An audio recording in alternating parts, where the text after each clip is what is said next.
Place à présent à notre invité de la rubrique Success Story. Ce jeune Camerounais est expert en finance internationale et a travaillé auprès des plus grandes banques du continent, mais aussi auprès des hommes les plus riches tels que Aliko Dangote, fondateur et directeur exécutif de Ubuntu Capital, mais également d'Africa 2.0. Mamadou Touré, il s'agit de lui, est notre invité de la rubrique Success Story. Il accepte de nous raconter son parcours pour montrer comment le courage, le travail et la persévérance sont les gages du succès, où qu'on soit, qui qu'on soit. Voici donc son parcours dans la rubrique Success Story de cette édition.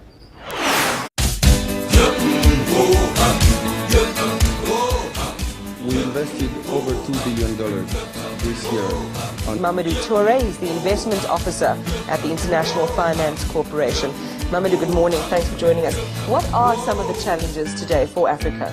Actually, one of the key challenges, obviously, is that Africa is a blank canvas in the sense that there is a lot to be done. Je m'appelle Mamadou Touré, je suis né au Cameroun. Après, j'ai évolué en France, au collège, lycée, où j'ai fait mes études par la suite. Je suis, on va dire, financier. Donc, tout ce qui est haute finance, fusion-acquisition, financement de projets, conseil gouvernement, etc., tout au long de ma carrière. Aujourd'hui, en fait, je suis chef d'entreprise. J'ai créé ma société qui s'appelle Ubuntu Capital, qui est une société en fait de conseil en investissement, financement, levée de fonds, qui accompagne en fait des investisseurs ou des partenaires africains dans le développement et l'expansion de leurs projets en Afrique, en s'appuyant en fait sur des outils de haute finance et d'ingénierie financière.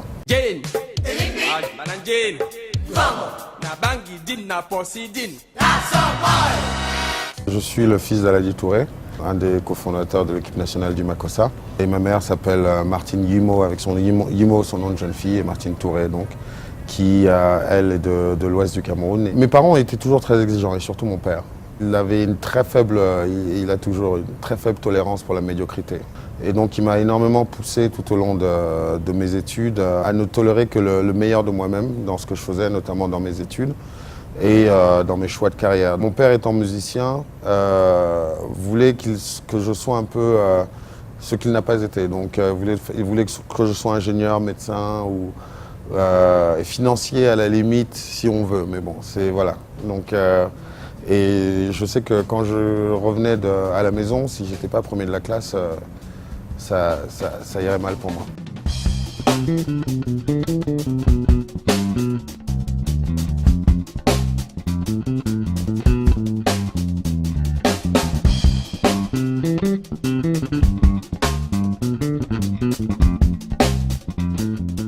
Donc en arrivant en France, j'avais effectivement des bonnes notes au Cameroun et j'avais trouvé le niveau en France facile. Bon, alors le côté pédagogique est bien supérieur en France, je pense, au niveau de la psychologie, de l'apprentissage et des moyens mis à disposition des élèves pour apprendre. Au lieu d'être 90 par classe, on était 20 par classe.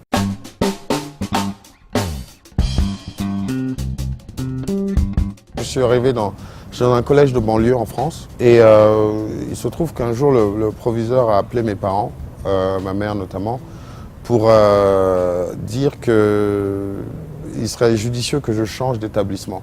Donc ma mère au début a dit mais pourquoi est-ce qu'elle a crié au racisme, pourquoi vous l'envoyez mon enfant dans un autre établissement, il est premier de sa classe, certes il est turbulent mais je ne vois pas de raison particulière pour le sortir de cet établissement. Et le proviseur répond à ma mère, en fait non, votre enfant s'ennuie et il serait préférable que vous l'envoyiez à Louis-le-Grand. Donc en fait dans ce contexte-là, ma mère a donc compris a discuté avec mon père en disant ah oui ça pourrait être peut-être une bonne chose pour lui d'aller dans ce prestigieux lycée. Mais j'ai été accepté sur la base de mes notes de 3e et de 4e. Ça a été un vrai changement pour moi parce que ça m'a effectivement rapidement propulsé. Bon déjà j'étais le seul noir, mais bon je savais que des personnalités illustres tels que Senghor, etc., étaient passés par cet établissement. Dans ce cadre-là, très vite, j'ai compris qu'il y avait une culture pour les jeunes cerveaux, si on veut, et un encadrement pour ce petit groupe-là qui voyait déjà l'X dès la seconde. Donc l'X centrale, normale, HEC, etc., dès 14-15 ans. Et donc c'était une très belle expérience pour moi. D'une, parce que j'ai commencé à vraiment travailler. Avant, j'étais un peu paresseux.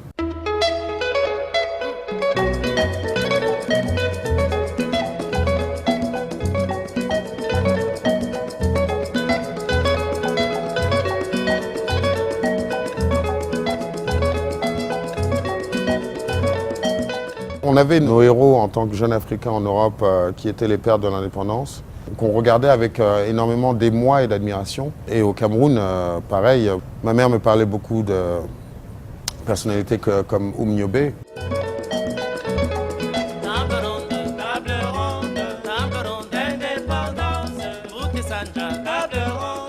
Ce dont on manquait en admiration, c'était des chefs d'entreprise. C'était des Africains scientifiques. C'était tous ces éléments qui sortaient un peu du cadre politique et dans lequel on avait une soif de découvrir ou d'en connaître plus, qui marquait un peu l'histoire et annonçait une nouvelle ère pour l'Afrique. Donc du coup, on regardait à l'époque des Bill Gates, etc., mais sans avoir suffisamment en fait, de rôle modèle africain dans le domaine des affaires, dans le domaine de la science, de la nouvelle technologie, etc. Et je pense qu'une des responsabilités de notre génération va être en fait d'établir cette nouvelle catégorie de leaders qui inspirent dans des domaines où on nous a peu connus dans le passé.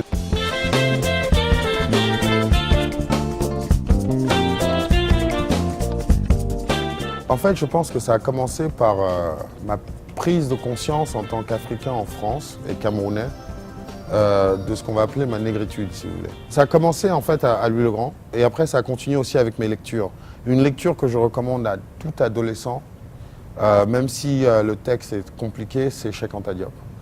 Donc Nation d'agriculture, civilisation ou barbarie, qui en fait m'ont permis de reprendre conscience de mon identité, de mes valeurs et aussi de notre histoire, de l'histoire du peuple noir.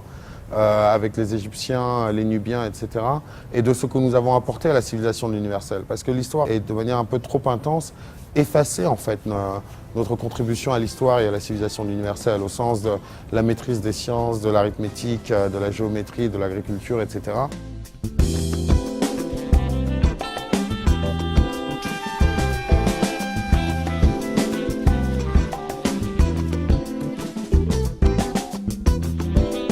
Tout au long de ma carrière professionnelle, j'ai éprouvé le besoin de contribuer à la communauté.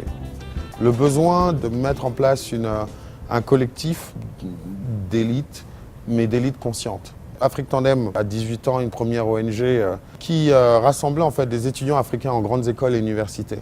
Et donc l'idée pour moi était de dire, bon, nous avons la chance de faire partie de ce 0,2% qui sont envoyés en Europe pour poursuivre leurs études dans des meilleures conditions. Il est de notre responsabilité de travailler ensemble. Africa 2005, ça a été créé justement après que j'ai commencé ma carrière à KPMG. C'est l'époque où beaucoup de mes camarades étudiants sont allés à Londres et à New York travailler dans des grandes banques.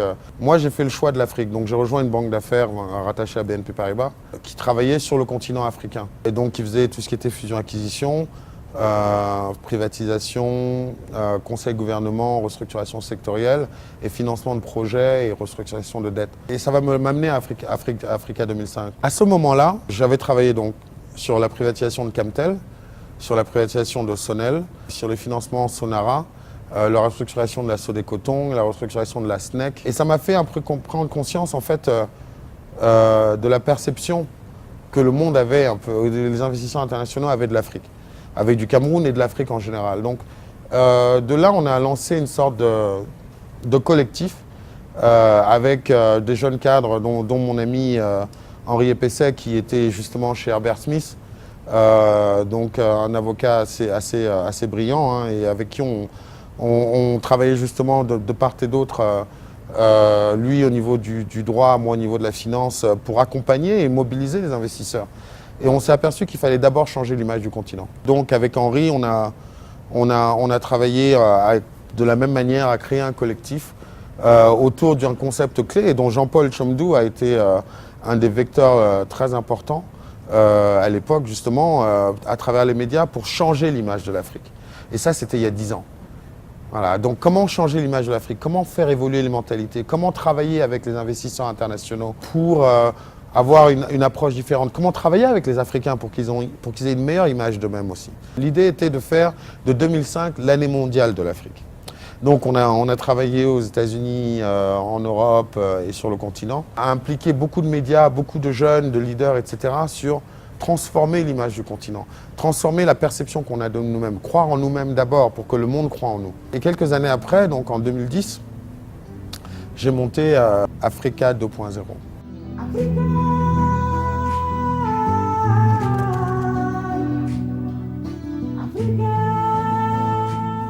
Africa 2.0, finalement, c'est l'aboutissement de travaux qu'on avait démarrés avec Afrique Tandem et Africa 2005.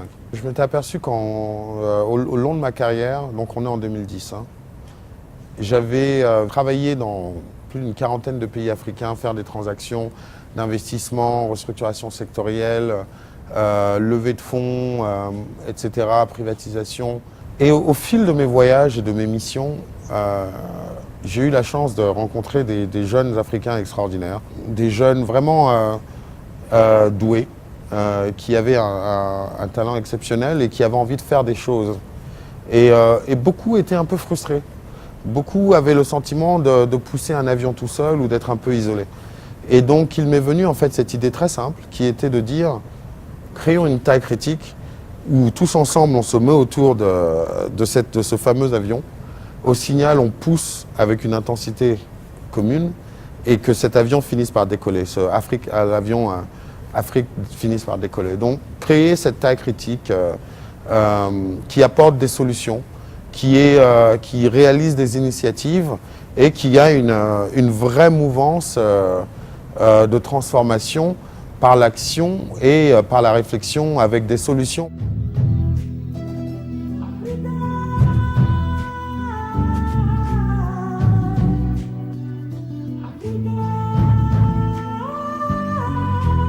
Aujourd'hui, on est dans 35 pays africains. On a été invité au G20 pour faire des recommandations pour des bourses régionales de matières premières, aussi sur des emprunts obligataires pour la diaspora, pour que la diaspora puisse investir.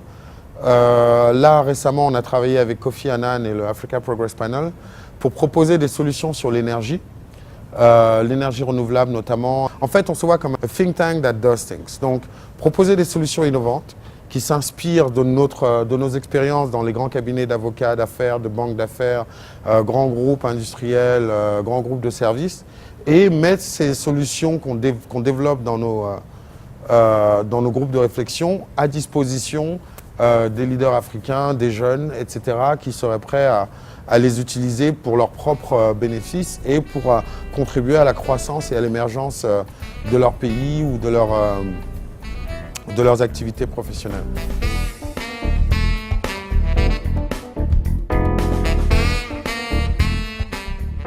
J'ai commencé chez KPMG et après j'ai rejoint le groupe Fortis et Africa Merchant Bank qui a été racheté par la suite groupe Fortis par BNP Paribas et effectivement après Banque Mondiale et après GE. Il y a une règle d'or, je pense. Ces entreprises s'attellent à recruter les meilleurs.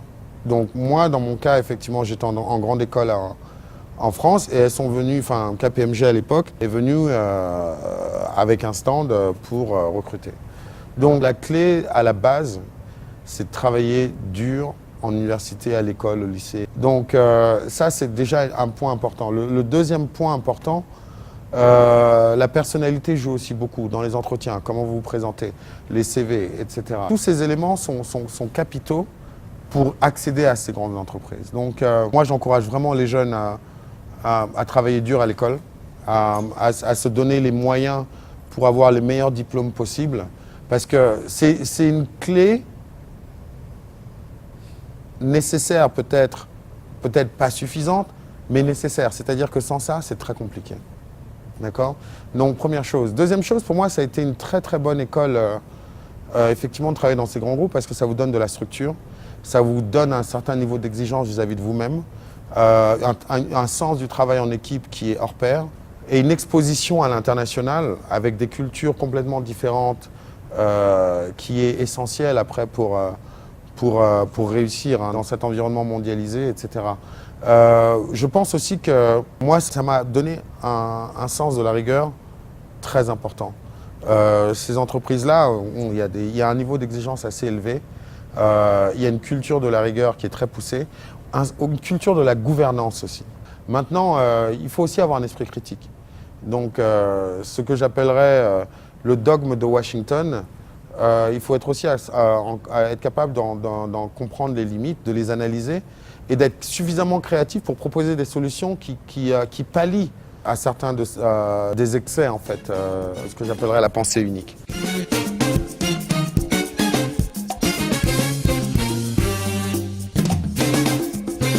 J'ai démarré ma carrière professionnelle à 23 ans, 5 ans après le bac. J'ai eu mon master donc, en Master of Science Management avec une majeure finance. Après cela, donc, j'ai travaillé 2 ans chez KPMG comme auditeur. Donc j'étais auditeur financier, auditeur de grandes banques et aussi auditeur en Transaction Services, donc tout ce qui était fusion-acquisition, etc. Donc mon master en poche, j'avais déjà fait beaucoup de stages. Ça, c'est quelque chose que l'on sous-estime beaucoup. Les stages en entreprise sont une grande aide pour le monde du travail. Et j'étais très jeune, j'avoue, j'ai eu une chance énorme. On m'a donné des responsabilités quand j'avais à peine 24 ans sur des gros dossiers de centaines de milliards de CFA.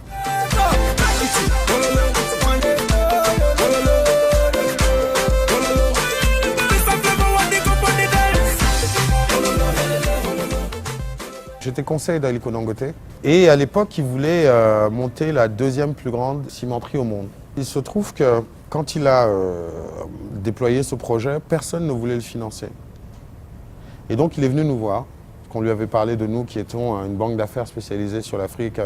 Et on m'a donné le dossier en charge. Donc, je l'ai accompagné et je lui ai dit, comme il est nigérian et qu'il veut faire la 2e plus grande cimenterie au monde, les gens vont douter de sa crédibilité parce que c'est des projets que seulement des Américains ou des Européens peuvent faire. D'où quelqu'un du pays va venir et faire un truc d'une telle envergure. Moi, j'ai cru en lui, je l'ai accompagné. On a structuré un dossier de financement, fait le modèle financier. J'ai passé 6 mois avec lui dans ses bureaux à Lagos. Et finalement, on a réussi à lever 1,3 milliard de dollars et c'était en 2003. Testimony, my testimony. I don't chop, I don't testimony. I don't testimony. Et il se trouve que, au vu du travail que j'avais réalisé pour Dangote, la Banque mondiale, donc AFC, m'a approché pour me proposer de les rejoindre. Parce qu'ils avaient donc en 2004 de grandes ambitions sur l'Afrique et ils me disaient que quelqu'un avec mon expérience sur le continent et sur les dossiers, il y en avait très peu. Et ils aimeraient vraiment que je s'appuie sur mon expertise. Et de là, bon, j'ai accepté de les rejoindre dans leur bureau à Johannesburg. Donc j'ai travaillé en tant que chargé d'investissement sur beaucoup de dossiers d'infrastructure, notamment aussi télécom, médias, technologie.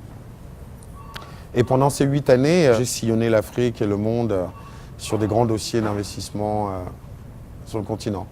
Et de là, j'ai été approché encore par GE, General Electric, en fin 2012 pour démarrer en 2013. Ils m'ont proposé d'être directeur général de tout ce qui était financement et investissement pour l'ensemble de leurs activités sur l'Afrique. Donc eau, électricité, pétrole, mines, aviation, etc. pour trouver des solutions innovantes, pour accompagner leurs clients dans les solutions de financement et développer des projets, travailler avec l'équipe de développement de projets pour structurer des projets sur le continent.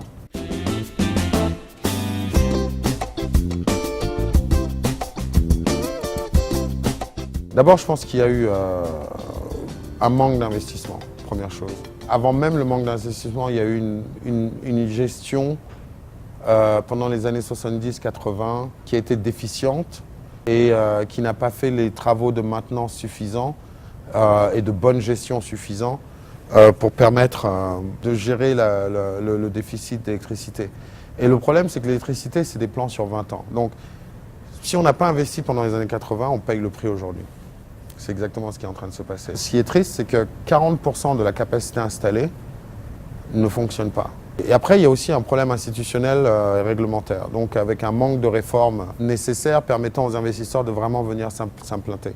Au-delà de ça, je pense que le système aussi tel qu'il est ne permet pas vraiment des investissements suffisants. Parce que et les investisseurs, à mon avis aussi, ont leur part de responsabilité, effectivement, où le système bancaire ne prête pas suffisamment à long terme localement. Vous trouverez, pour des prêts d'infrastructure, vous pouvez avoir du 15-20 ans dans les pays occidentaux, Les banques ici, elles vont faire du 5 ans, 7 ans, alors que la durée d'amortissement du centrale électrique, c'est du 20 ans minimum. Donc avec ma société Ubuntu Capital, on est en train de travailler justement sur des solutions qui peuvent vraiment permettre de résorber ce genre de questions, avec du financement innovant, de l'accompagnement de grands groupes et du travail aussi avec les gouvernements pour des solutions permettant une grande vague d'investissement. L'autre élément aussi, c'est il faut faire plus de renouvelables. Je pense qu'il y a un vrai domaine justement, si on s'appuie sur du renouvelable et si on développe des entrepreneurs énergétiques pour équiper des maisons en solaire, pour équiper aussi peut-être avec des batteries, des petites usines, etc., on verrait se déployer de manière beaucoup plus importante et réduire le gouffre énergétique dont souffrent l'Afrique et le Cameroun aujourd'hui.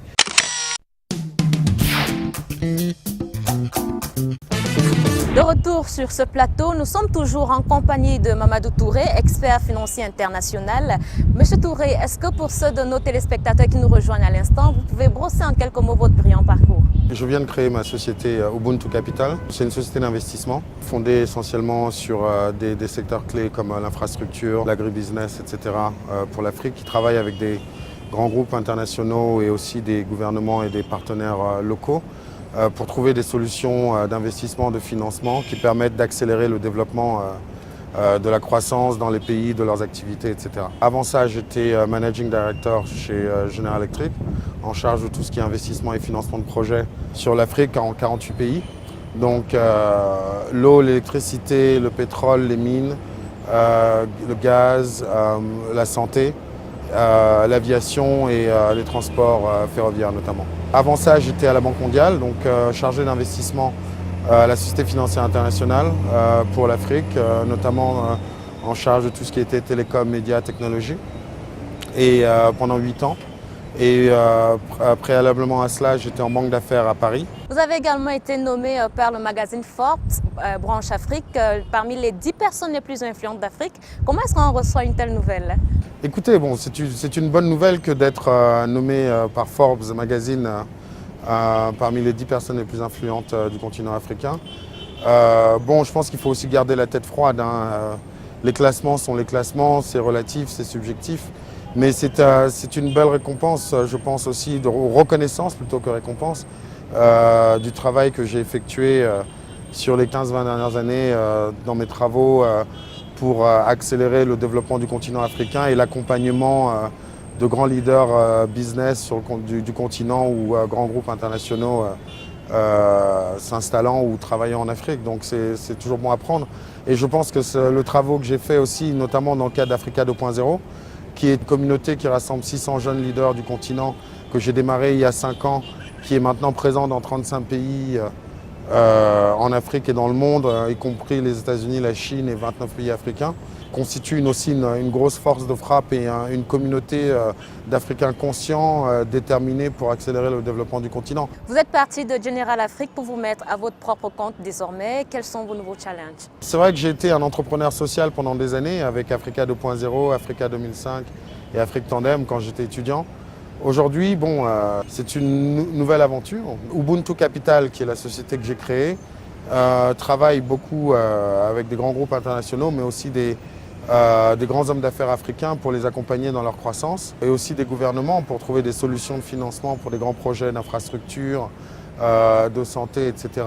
Et des solutions qui sont gagnant-gagnant. Donc, qui sont des solutions très innovantes avec des mécanismes de financement qui visent à non seulement à maximiser le retour sur investissement pour les investisseurs, mais aussi à développer et à maximiser le retour d'investissement social. Donc on travaille beaucoup sur l'écosystème, donc sur les communautés autour, sur les chaînes d'approvisionnement, avec des solutions de financement, d'accompagnement, de renforcement de capacité, etc. Donc c'est ce que j'appelle l'investissement équitable. Donc Ubuntu Capital entend être un champion mondial dans l'investissement équitable.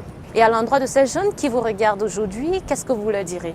Ce que je dirais aux jeunes Camerounais, c'est d'abord de la persévérance. Donc la persévérance par le travail, la persévérance aussi par l'excellence et la capacité de travailler en groupe et de mettre son ego de côté. Quand je suis arrivé à Louis-le-Grand à Paris, j'étais le seul noir et j'ai compris que bon, les Blancs n'étaient pas plus intelligents que nous, ils étaient juste mieux organisés et ils avaient un plus grand sens du collectif. Et je pense que si on développe cette culture de l'excellence par le collectif, on arrivera à des choses extraordinaires. Et j'encourage chaque jeune à bien s'entourer et à prendre conscience qu'il n'existe que par les autres et à travailler très dur. Merci Mamadou Touré d'avoir répondu aux questions de Carrière. Carrière en retour vous souhaite bon vent pour la suite de la vôtre. Merci beaucoup. C'est très gentil et merci de m'avoir reçu sur votre émission. À la prochaine. À la prochaine, merci.